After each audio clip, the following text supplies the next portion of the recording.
Bienvenidos a nuestro estudio de Gálatas, un estudio inductivo, con el pastor Víctor Manuel Buitrago. Gálatas, la carta de la libertad cristiana. Esta fue la carta que separó definitivamente al cristianismo del judaísmo. Bienvenidos. Bendito Dios, santo, poderoso, digno de toda honra, de toda gloria, de toda alabanza. Gracias porque podemos estudiar tu palabra. Solo te rogamos en el precioso nombre de Jesús que tu Espíritu Santo nos guíe, nos enseñe y nos lleve a toda verdad, Señor. Yo clamo en este momento para que cada uno de los que estamos estudiando esta epístola, Señor, seamos guiados por tu gracia, por tu amor. Que tú, Señor, nos des el convencimiento por medio de tu palabra y por el poder de tu Espíritu Santo acerca de las verdades que están aquí para nosotros. Gracias, Señor. Yo te doy gracias por cada uno de los que acompañan en este estudio y te suplico que los bendigas cada día de una manera especial. Gracias en el nombre de Cristo Jesús. Amén y amén. Muy bien. Hoy estamos aquí a punto de comenzar nuestra lección. Sería la número 2 en el sentido de poder, ¿cómo se diría? Numerarlas, pero en realidad esta viene a ser la lección número 1. La lección número 1 en el libro de Gálatas. Y entonces vamos a iniciar leyendo Gálatas 1, versículos 1 y 2. Estimadas iglesias de la provincia de Galacia, los saludo yo, el apóstol Pablo, y también los saludan los hermanos que están conmigo. No fui nombrado ni enviado como apóstol por ningún ser humano, sino por Jesucristo y por Dios Padre, quien resucitó a Jesús de la muerte. Entonces vamos a empezar con nuestras preguntas. Hemos leído aquí ya Gálatas 1, 1 y 2. ¿Por qué Pablo empezó su carta con la frase Pablo apóstol? No de hombres ni por hombre. ¿A qué se debe el énfasis del apóstol Pablo en este caso? Pablo quería poner en claro que su nombramiento de apóstol no fue por decisión humana. No fueron hombres quienes lo nombraron a él como apóstol. No existió ninguna asamblea, ni una comisión de nombramientos, ni se deliberó al respecto, ni fue nombrado para esta función por un presbiterio, por un grupo de apóstoles. Nada de eso entró en acción aquí en el nombramiento de Pablo como apóstol. Él fue establecido como tal, o sea, como apóstol, por Jesucristo y por Dios el Padre, que lo resucitó de los muertos. Es muy probable que este fuerte énfasis en su nombramiento como apóstol responda a aquellos que no lo consideran un apóstol legítimo por el simple hecho de que nunca formó parte de los 12.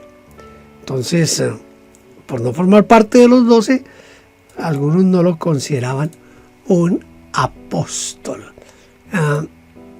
Es quizás también aquí como mostrar, porque Pablo tuvo que, a ver, yo no sé si esto esté correcto lo que voy a decir, pero en cierta manera él tuvo que defender su apostolado, no solamente aquí con los hermanos de Galacia, sino que también tuvo que defender su apostolado con los hermanos en Corinto. Él hace una defensa muy fuerte de su apostolado allá en Corinto. Esto nos da pie para que pensemos en si hoy sí existen o no existen apóstoles. Esta es una discusión de nunca acabar. Y es de nunca acabar por muchas razones. los que están en contra de los apóstoles modernos argumentan que solamente hubo apóstoles hasta el momento en que se cerró el canon del Nuevo Testamento y que son reconocidos como apóstoles única y exclusivamente los 12 que fueron parte del ministerio de Cristo Jesús.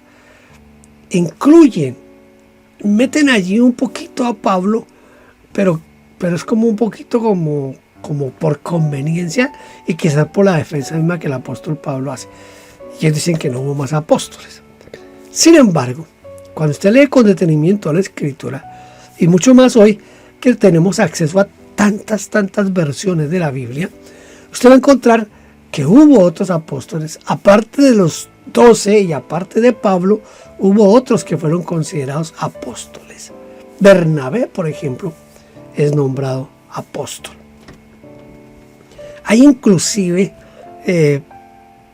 hay otros, ¿no? Pero inclusive hay quienes se atreven a pensar que había mujeres que se consideraban apóstoles. Por ejemplo, yo leí en algún lugar alguna vez que Febe podría ser considerada como un apóstol. Independiente de eso, yo creo que esa discusión debe de llevarse más hacia la etimología de la palabra apóstol. El apóstol es el que es enviado y que es enviado a hacer una tarea específica. En este caso del cristianismo, la tarea específica pues vendría a ser como a evangelizar, a establecer iglesias, a establecer congregaciones. Si el sentido etimológico de apóstol es ese, entonces sí tenemos apóstoles hoy en día. Yo personalmente conozco a algunas personas que yo considero que son apóstoles, no porque ellos se autonombran apóstoles, algunos de ellos ni siquiera se nombran apóstoles, pero que están haciendo un trabajo de comenzar iglesias, abrir iglesias, establecer iglesias, establecen pastores en esas iglesias y luego los sueltan y los dejan que ellos se sigan manejando solos. Quizás lo que se debiera discutir es en cuanto a doctrinas y enseñanzas, en qué momento sí debemos considerar que, como dice la Escritura, que los apóstoles como que sentaron las bases fundamentales para lo que sería el cristianismo. Es más bien ahí donde debiéramos de pensar. Ahora, yo personalmente no estoy de acuerdo con los que se autodenominan apóstoles y profetas modernos, porque yo los considero a todos unos falsos, la verdad sea esa, los considero a todos falsos. Todos los que se autonombran apóstoles, que lo hacen solamente por dinero, por poder y por fama, esos no cuentan. Por eso quizás la discusión de Pablo aquí se torna interesante. Hoy en día es pensando en por qué no era aceptado el apóstol Pablo como tal. La carta que se escribe a los Gálatas, ¿la escribió solo el apóstol Pablo o participaron otros en la redacción de la carta? Bueno, en realidad parece que todas las cartas de Pablo fueron escritas por otros. Pablo las dictaba, pero quien las escribían eran otras personas, porque Pablo tenía un problema, parece que era visual. Algunos atribuyen que ese es el aguijón del cual habla Pablo en 2 Corintios 12. Entonces algunos piensan que ese aguijón era esa enfermedad que tenía Pablo en los ojos y que no le permitía ver bien, y por eso otros escribían las cartas. Así que en este caso, cuando Pablo dice aquí, dice que y todos los hermanos que están conmigo.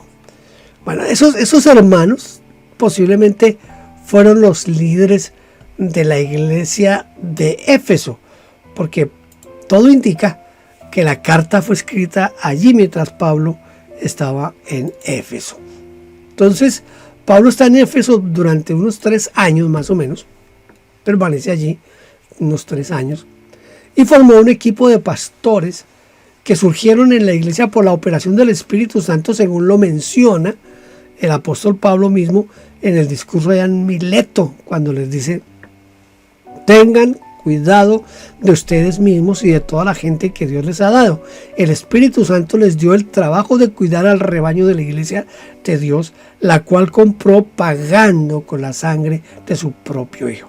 Esto usted lo encuentra en Hechos capítulo 20, versículo 28. En presencia y consulta con este equipo es que Pablo escribe esta carta a los hermanos en Galacia. ¿Dónde quedaba Galacia? En la primera lección o en la lección introductoria les mostré un mapa en cuanto a la localización de Galacia. Ahora, si usted tiene una Biblia, cualquier Biblia que usted tenga, generalmente esas Biblias vienen con mapas al final y ahí va a encontrar mapas que le van a ayudar a mirar dónde estaba Galacia. Entonces hay que tener en cuenta que Galacia no era una ciudad, Galacia era como una región. Existían 3 regiones con este nombre. La Galia Latina, que corresponde al territorio de Francia, lo que hoy es Francia. Por eso se les llama a los franceses, se les decía galos. Todavía se les llama galos. Segundo, la Galia del Asia Menor, que es la provincia romana, y la provincia romana de Galia, que incluía la zona de Pisidia. Entonces ahí tenemos que Galacia era un lugar amplio. Aquí tenemos este mapa donde nos muestra a lo que es Galacia. Galacia es todo esto que aparece aquí. Está dentro de lo que se considera el Asia Menor. Entonces estaba la provincia de Galacia, la provincia de Sicilia. Por aquí habían otras provincias, pero como estamos solamente con Galacia. Entonces en esta provincia usted nota que está Troas, Éfeso, Pátara, Rodas, Tarso. Todo esto pertenece a lo que es la provincia de Galacia. Así que no era una sola iglesia a la que Pablo le escribe, porque habían iglesias en estos lugares, había iglesia en todos estos lugares, y es a todos ellos que Pablo les está enviando la carta. La provincia romana, ¿sí? La que incluía la zona de Pisidia, la parte oriental de Frigia, Licanoia, Isauria y el Ponto Gálata. En el territorio de Galacia estaban las ciudades de Antioquía, Listra, Iconio y Derbe, que Pablo visitó en su primer viaje misionero. Otros piensan que Galacia era la región que Pablo evangelizó en su segundo y tercer viaje misionero. Mire, sea una región u otra, debemos subrayar el hecho de que no fue dirigida a una ciudad en exclusivo, sino que fue dirigida a un terreno amplio, es decir, donde habían varias ciudades y por ende había varias iglesias. Tenga en cuenta eso. Eso es lo que queremos subrayar, que es dirigida no a una ciudad, sino a un extenso territorio.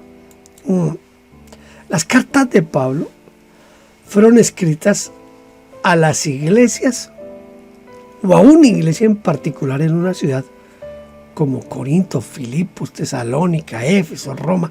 Cartas personales como a Timoteo, Tito, Filemón, Galacia. Era una especie de asociación o convención de iglesias lo que había en Galacia. No era un solo lugar.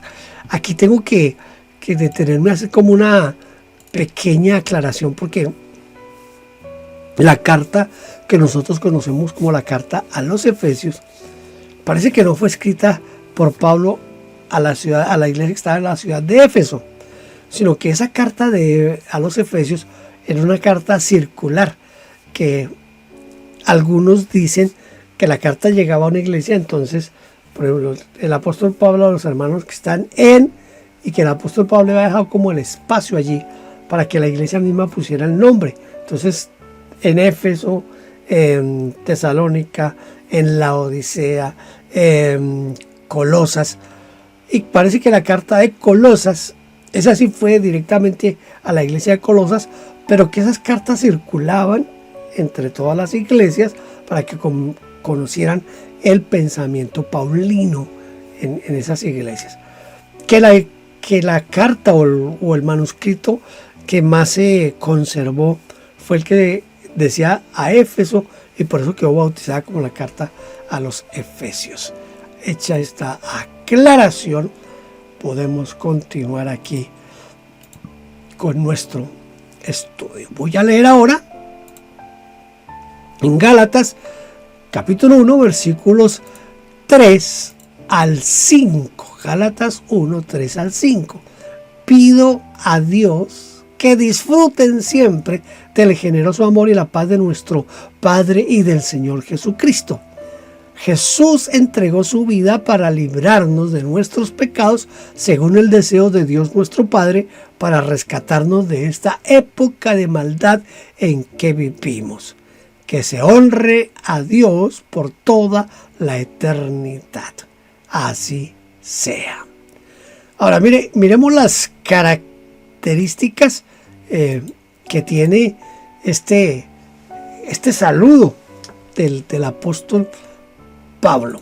Esas características que tiene el saludo paulino en este caso. ¿Cuáles son esas características? Primero, es un saludo que bendice. Gracia y paz sean a vosotros de Dios el Padre y de nuestro Señor Jesucristo. La versión latinoamericana dice que les vengan gracia y paz de parte de Dios nuestro Padre y de Jesucristo nuestro Señor. El saludo con deseo de paz, el término que se utilizaba y todavía en algún lugar lo utilizan hoy, es shalom. Era muy común en ese tiempo, pero el apóstol Pablo añadió, aparte de shalom, añadió la palabra gracia. Esto fue hasta cierto punto una innovación de Pablo, tal vez haciendo memoria de la profecía de Zacarías, capítulo 12, versículo 10, donde dice: llenaré a la familia de David y a los habitantes de Jerusalén con un espíritu de bondad y compasión.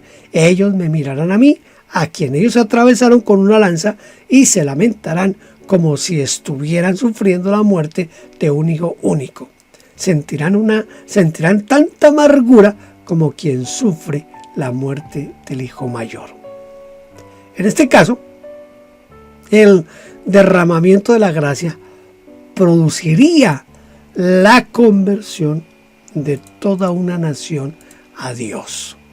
Es un saludo que enseña. Miremos dos enseñanzas en este saludo. Primero, por medio de este saludo, Pablo mostró lo que Cristo hizo y para ello mencionó su entrega. Esto es bien importante entender y saber esto. El cual se dio a sí mismo por nuestros pecados. No fue un acto obligado, sino que fue un acto voluntario que expresa el amor máximo. Porque dice Juan 15:13 en la palabra de Dios para todos: el amor más grande que alguien puede demostrar es dar la vida por sus amigos. Esta es la base de la vida cristiana. Y no puede haber victoria en ninguna área de nuestra vida si no nos entregamos como Cristo Jesús lo definió así: el que no se niega a sí mismo no puede ser mi discípulo. Entonces esta es la base. Esto que está haciendo Pablo aquí, demostrar la entrega de Cristo, es la base de la vida cristiana. En segundo lugar, como segunda enseñanza de este saludo, es que mencionó el propósito de su acción. ¿Cuál fue el propósito de lo que Cristo hizo para liberarnos del presente siglo malo? Bien importante esto, liberarnos del siglo malo. Este presente sistema en el que estamos viviendo es un sistema perverso, maligno, pecaminoso y enfermo.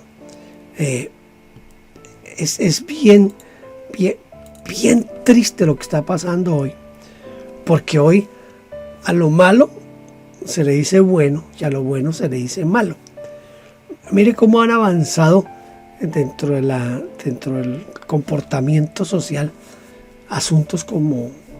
A ver, voy a mencionar, casi siempre que menciono esto me dicen que yo soy homofóbico. Puede que en el fondo tenga algo de homofobia, admito eso quizás. Pero, ¿qué es el énfasis que quiero hacer en este momento?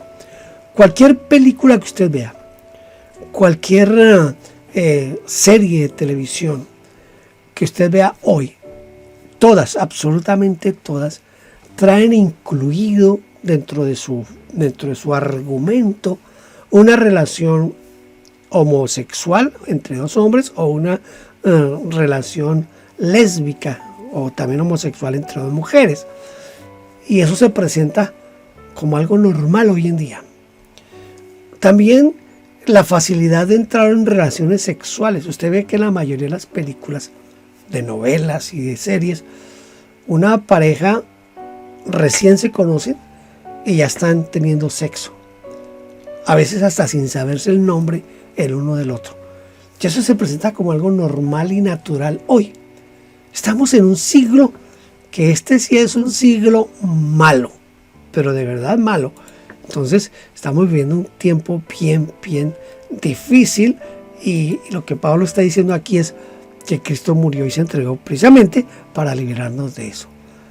Por último, este saludo nos enseña que esta fue la voluntad de Dios. Note, conforme a la voluntad de Dios nuestro Padre. Entonces, esta es una parte importantísima porque se hizo conforme a la voluntad de Dios. La frase, a quien sea la gloria por los siglos de los siglos,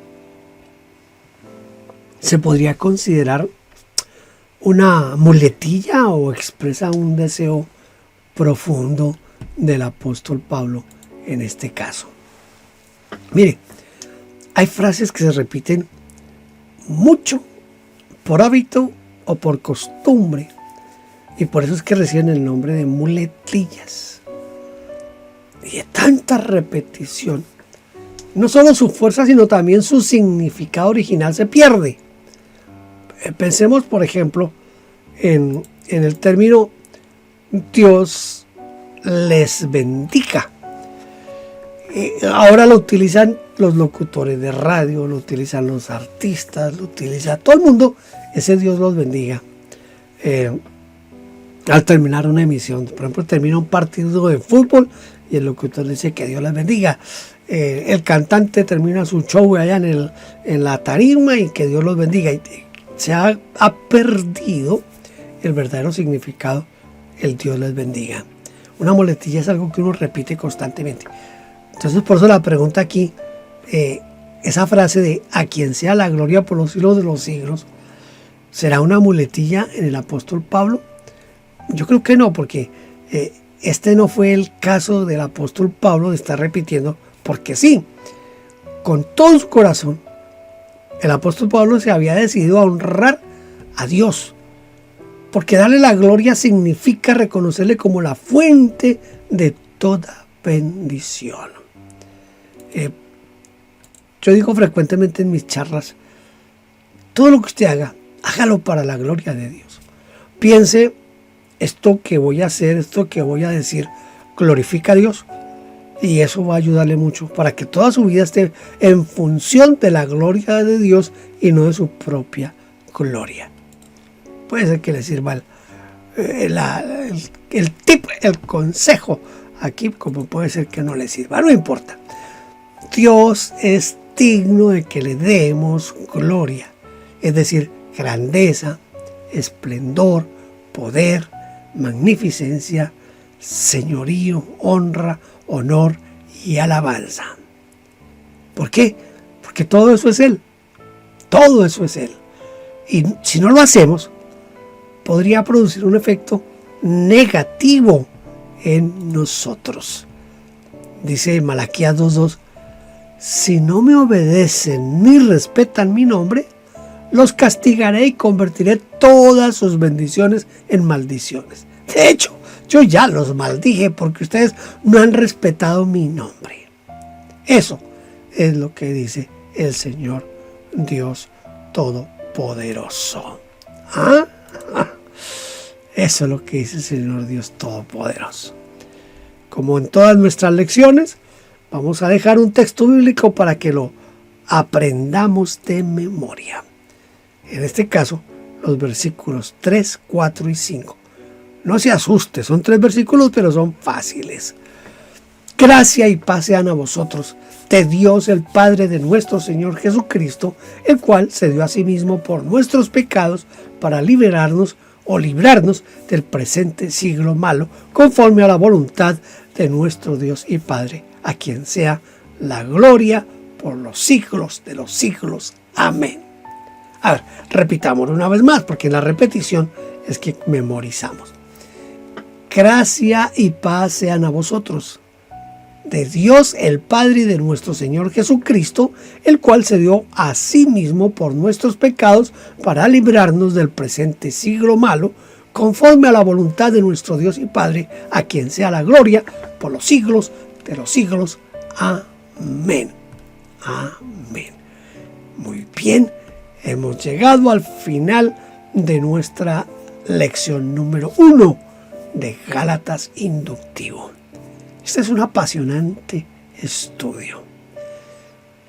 Y yo estoy seguro que una vez lo terminemos, usted va a estar en la posibilidad y en la disponibilidad de sacar un montón de cosas y de prácticas de su vida. Porque eso es lo que hace Gálatas. En la presentación decimos que esta es la carta que separó de una forma definitiva al cristianismo del judaísmo. Da tristeza, pero a las iglesias hoy que quieren volver al judaísmo. Dios lo bendiga, nos vemos en nuestra próxima lección.